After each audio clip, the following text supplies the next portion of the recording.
You know those little habits we all have? The ones that sometimes make us feel a little out of step with everyone else?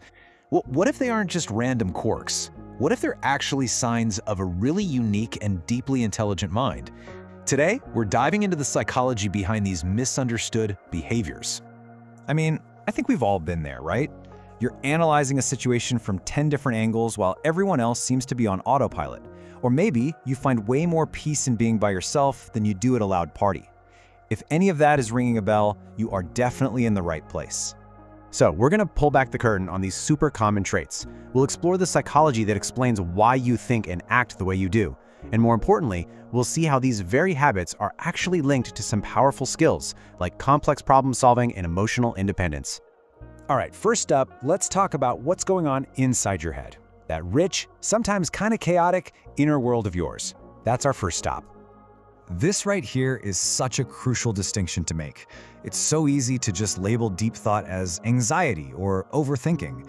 But a lot of the time, this analysis isn't fueled by fear at all. It's actually driven by an insatiable curiosity. You know, that deep-seated need to understand the why behind absolutely everything. And you know what? There's a name for this. Psychologists call it cognitive reflection. It's basically that mental habit of hitting pause on your initial gut reaction and choosing to dig a little deeper.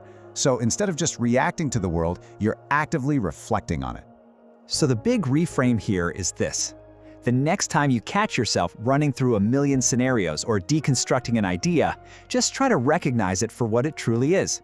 That's your brain's powerful problem-solving engine running at full capacity. It's a feature, not a bug. You know, this deep thinking leads to a really fascinating paradox when it comes to self-awareness. On one side, you've got intellectual humility. The more you know, the more you realize you don't know, which can sometimes feel like self-doubt.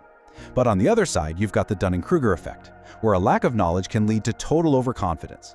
So that nagging feeling of self-doubt you might have, it could just be a sign that you're smart enough to see the whole complex picture. And hey, this is not a new idea. Socrates was talking about this thousands of years ago. This quote just nails it, right? True intelligence isn't about having all the answers. It's about having the wisdom to keep asking questions and to recognize the limits of your own knowledge. Okay, so we've established this rich inner world, but that internal processing, it has to shape how we interact with the outer world, right? How does all that deep thinking actually translate to social situations? Well, let's explore that next.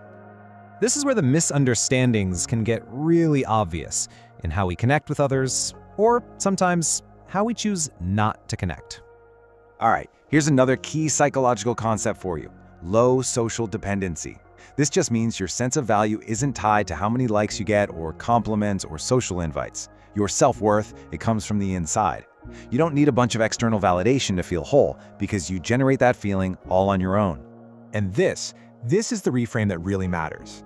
People might look at this trait and slap a label on it, like antisocial or unfriendly. But the psychological reality is so much more powerful. It's a sign of true emotional independence. Think about it like this. This preference isn't about disliking people. It's about disliking shallow, forced interactions.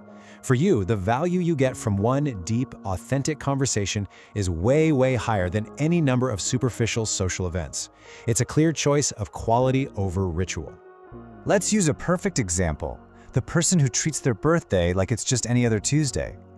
Psychology tells us this isn't about sadness or apathy, not at all. It's a mix of things. They can't stand that forced pressure to be happy. They'd rather have quiet self-reflection than a loud party, and they really don't want to be the center of attention. A normal day just feels more authentic to them. And get this, for some people, avoiding those big celebrations is a really conscious choice to keep their emotional balance. They know that big emotional highs are often followed by big crashes. So keeping the day simple isn't detachment, it's actually a very sophisticated way of managing their own mental and emotional well-being.